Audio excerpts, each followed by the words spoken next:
It's time now for the political analysis of Fromm and Fuller. Al Fromm, former political advisor to President Bill Clinton, and Craig Fuller, former political advisor to both President Ronald Reagan and George H.W. Bush. Good morning, all. You know, I'm sorry I have to start out with such a bummer, at least for Al, but I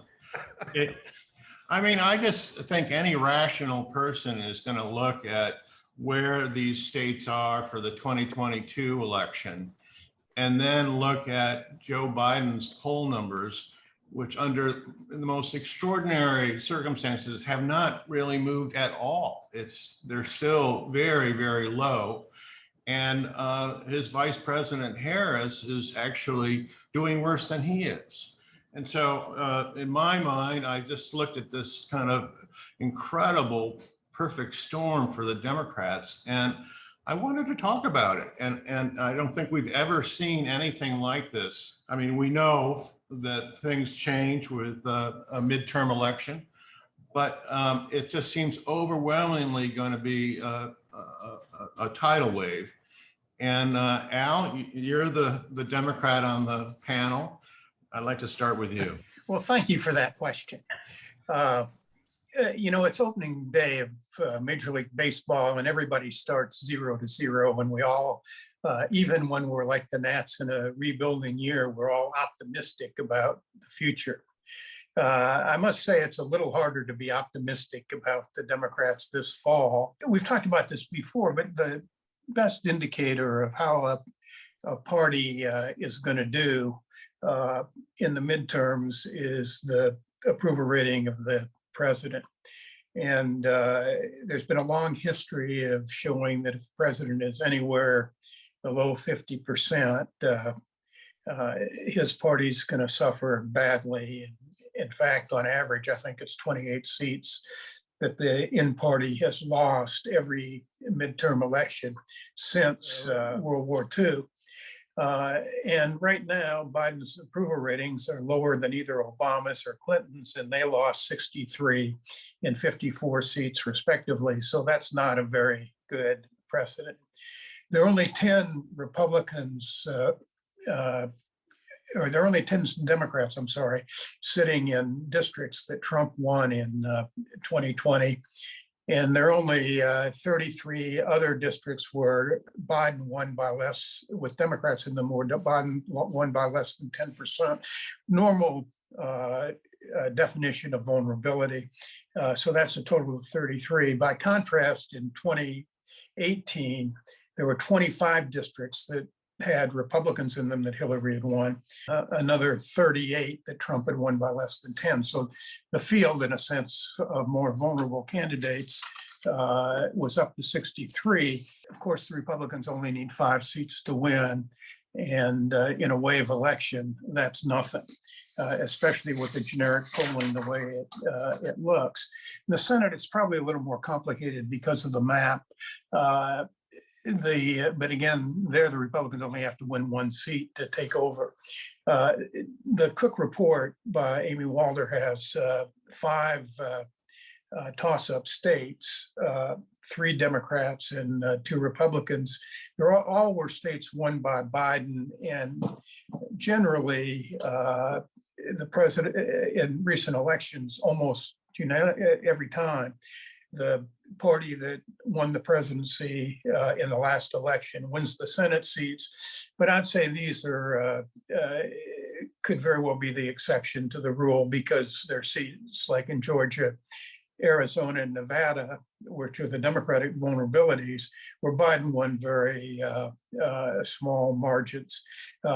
He also won very small margins in the seats in Pennsylvania that's open, but held by a Republican in Ron Johnson's seat in Wisconsin. The Democrats' problem is they don't do very well among working people, and increasingly they're not doing as well among working people of color, particularly Hispanics. Very quickly, President Obama was in the White House this week, and he was asked what Democrats have to do, and he said they have to tell their story. Well, I'm sorry to say that I don't think that's going to be enough. They have a good story on unemployment, on COVID, on Biden's leadership in foreign policy. But in Jewish lore, there's the idea that there are all these good deeds you can do, but the one that overrides them all is study of the Torah. And what overrides everything in a year like this is inflation. You add crime and immigration, and particularly in those states where Democrats are vulnerable, it's going to be a problem. Nevada being a prime example of that. So you're right. Democrats have a steep hill to climb this fall. Craig, I want to turn to you because on the other side of the coin, you worked with a president who had record-breaking popularity around this time, maybe a little bit off, but and then things crashed. I'm wondering where you see the opportunity for the Democrats, or do you sense danger? Well, I think I was sort of on the fence for a while because it seemed like some of the Republican challengers might not be as strong as one might like. And I thought Biden was making progress on some of these issues, and Al pointed that out on. But the difficulty, and Al's very focused analysis, I certainly agree with. If I go back sort of the 30,000 foot level, the difficulty is that the midterm election is a bit of a referendum on the party in power, on the president in office. And voters are concerned about inflation. In fact, Gallup has a survey out that suggests the concern about inflation is higher than it's been in decades. They're concerned about crime. There's another Gallup survey out today that talks about 8 in 10 people concerned they could be the victim of crime. Of course, they won't be, but the fact is they're worried about it. And so if you have an element of the Democratic Party talking about defunding the police, certainly that's not what Biden is saying, but people in that party have said it. That's going to cut against them. And what I'm sensing is the kind of climate, in fact, that I hesitate to say it, but led us in the direction of Donald Trump, which is people around the country feeling that Washington doesn't understand the problems that they are facing. And foreign policy aside, and I think, as we said before, Biden's done a very good job, his administration has, of keeping NATO together, but this conflict, this war, looks like is going to drag on, probably, I think certainly through the end of the year. So there's no clear decisive victory likely, at least in my view, before the election. Inflation, you're not going to cap before the election, and the crime issue is going to be with us. Now there's talk about COVID rising in certain areas around the country again.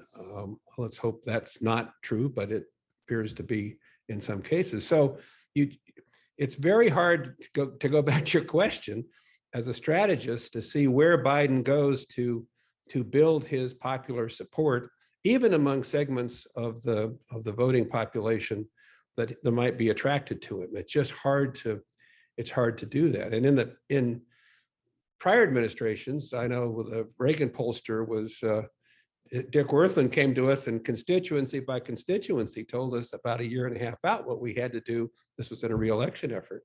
And it takes time to move these constituencies. So I don't see he's got a lot of places to go. Maybe the economy will improve, but that's just a maybe. Al, I'm wondering if there's something larger at stake here. I agree with Craig on many of the factors he's brought up why Democrats aren't popular, but the Republicans have, in many cases, gone to extremes, whether it's busing illegal migrants to Washington, D.C., which the Texas governor did today or yesterday, or suggested that, or don't say gay in Florida. I mean, it seems like there's something else going on. I've always had 3 questions from my fellow Democrats. One is, with all the demographic changes that were supposed to be destiny and make us a majority party, why are we starting to fall back? Why can't we build that majority? Second, for the party, and particularly the progressive wing that keeps talking about being the party of working families, we never get any working class votes. And third is, well, let's just stay on those two for a minute.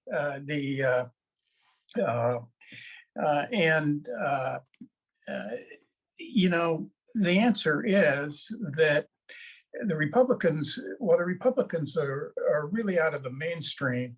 The people who define the Democratic Party right now are not, it's not the president, it's not the administration, it's really more the progressive wing of the party. And I think that hurts us very much.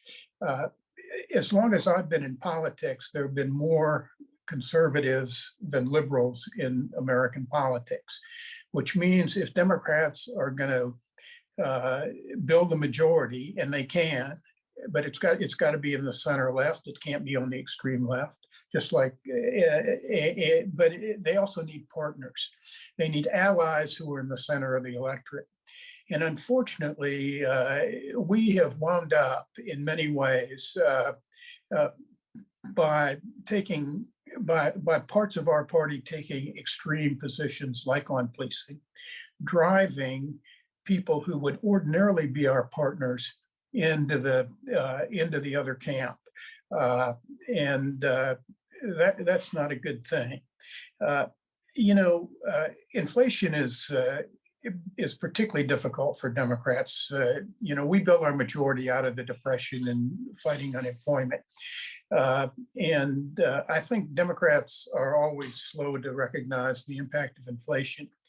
But there's a recent Economist YouGov poll that asks people what's affecting their lives more, inflation or unemployment, and the answer was 56-5, and even greater in the suburbs where the swing districts are, inflation.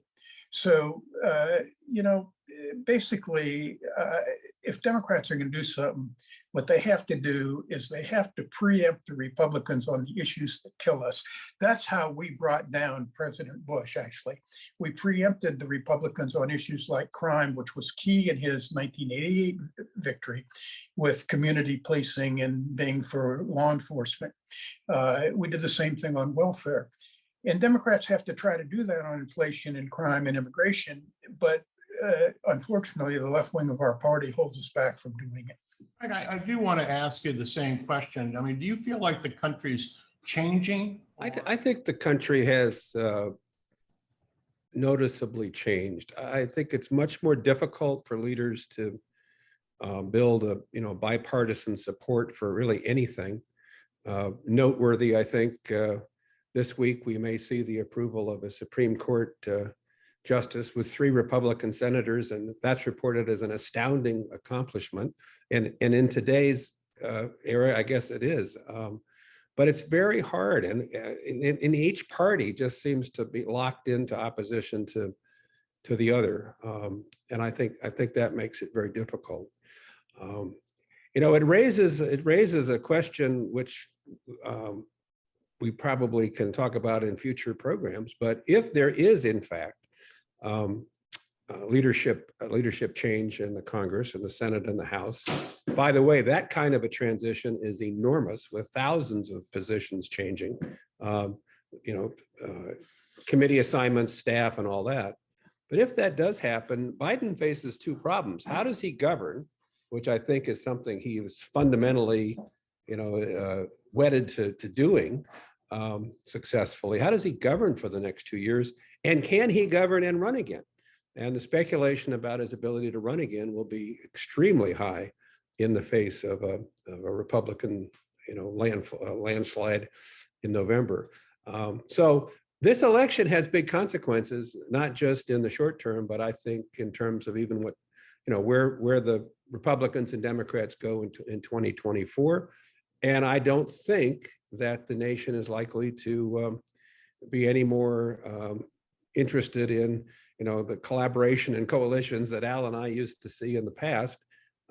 A lot of that, though, is dependent on the nature of leaders and leadership.